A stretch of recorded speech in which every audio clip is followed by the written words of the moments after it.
Welcome back to Myths, Misconceptions and Misunderstandings of Hypermobility. This one, someone was actually told this, and I find this quite interesting. They were told not to move their pelvis when walking and to keep their pelvis in neutral for as much of the day as possible. So, neutral pelvis does not exist when you're on the move. You cannot keep your pelvis still when you're on the move. Well, you can if you force it and fix it and hold it in a certain place, but the body doesn't work like that. Okay, that's going to cause a lot of tension around the pelvic girdle. You're going to inhibit the hip extension, the hip flexion. You're going to inhibit the action of the glutes. So the pelvis, just holding my imaginary pelvis here, I love the pelvis. For me, the pelvis is, I call it, I think I've said this before, Clapham Junction or Grand Central Station. This is your center point. You've got muscles coming in, ligaments coming in, muscles and ligaments coming up, everything supported around the pelvis. And, I'm very, very interested in what's going on in somebody's pelvis when they come to see me. But fixing it and telling them to hold it in a certain position while they walk, absolutely not. That is not good mechanics. That is not good movement patterning.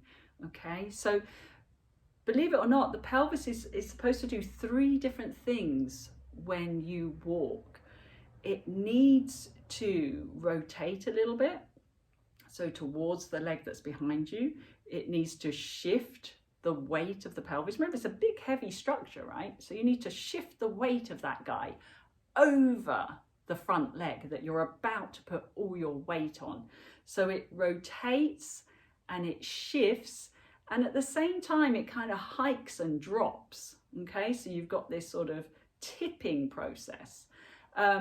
Again, I go through this in the pelvic class and in the foot class because it's very related to gait. So if you're fixing your pelvis in a certain position and not moving it when you walk, you're inhibiting the pelvis being able to do all those things that it naturally wants to do. Okay, so if I'm not shifting my weight when I walk, what sort of compensatory patterns are going on? Okay, so super important that the pelvis is allowed to move. And then with control, of course. I'm not suggesting we start throwing our pelvis around without control. This needs to be understood in the mechanics of gait. But in order to get that, you need a pelvis that's free. Freedom within the pelvis. One of our most popular classes in the Zebra Club is called Unwind the Pelvis, because it relieves so much pain for people. Because of bracing patterns, because of tension patterns, many of us have got to the stage where we hold our pelvises in a very tight position, and then all the muscles around the pelvis become very tight. So unwinding some of that tension and getting the pelvis to move in multiple directions can really, really help relieve pain, but also help with mobility and walking. So yes, pelvis, super important. And while we're talking of the pelvis, there's been a lot of interest recently in the anterior tilt of the pelvis. That is a pelvis that tips forward. Okay, and so you create a sort of a lordosis in the lower back and the pelvis is tipped forward. Again, a bit of a misconception around that, in that, talking of gait, the pelvis needs to go into an anterior tilt for gait.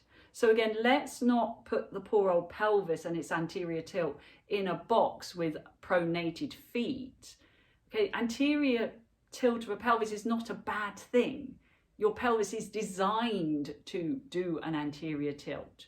Okay, so again, if you're trying to fix your anterior tilt by forcing your pelvis backwards so that it's in a more neutral position, you are again using muscles excessively to achieve that.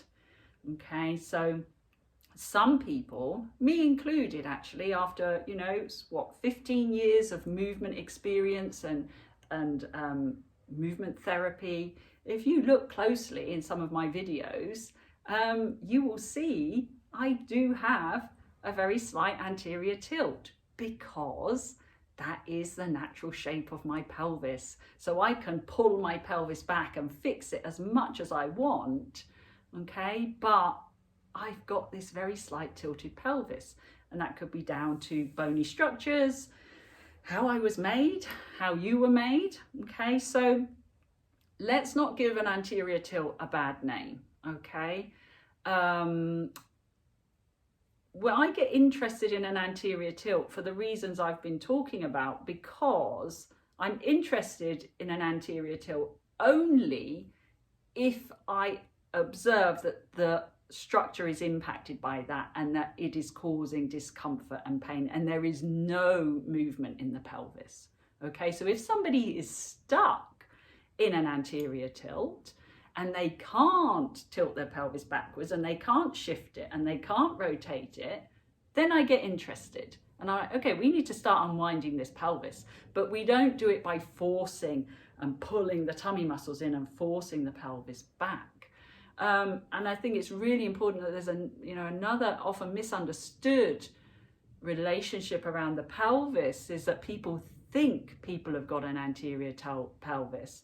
But if you look closely, the pelvis is not anteriorly tilted. What's happened is, because of gravity, because of laxity, because of postural awareness, the pelvis is actually, it can even be in a posterior tilt, or it might be sort of neutral, but the weight of the pelvis is shifted forward, so it looks anterior, okay? But it's not an anterior tilt, okay? And this is to do, again, you can't just address the pelvis. You've got to look at how it interacts with the whole structure. So if you want fluidity and freedom of movement and ease of movement, it's not about fixing one body part, okay? And I think that's a huge myth. Again, I'm not going to get into this now because it's a huge topic, but this whole myth of core stability, and I've done a whole live class on here on YouTube about the truth about stability, okay? And it isn't about bracing your core muscles, okay? So let's the pelvis do what it's supposed to do. Let it move in multiple directions. Let's not try and fix our anterior tilts by pulling the pelvis back. And there is no evidence that anterior tilts cause back pain. There's no evidence that having a weak core causes back pain. These are all just myths that are out there and, what's the word, populated, promoted by the fitness industry to help us do more core exercises, I guess. But anyway, I hope that helps with some of those exercise myths. Let me know in the comments below. And if there are any I've missed out, let me know. What else should I be talking about here? I mean, these are things that have come from myself, from members of the community, but I reckon there's more myths out there. So please share them and let's get those covered off in this little series. And I'll see you again soon.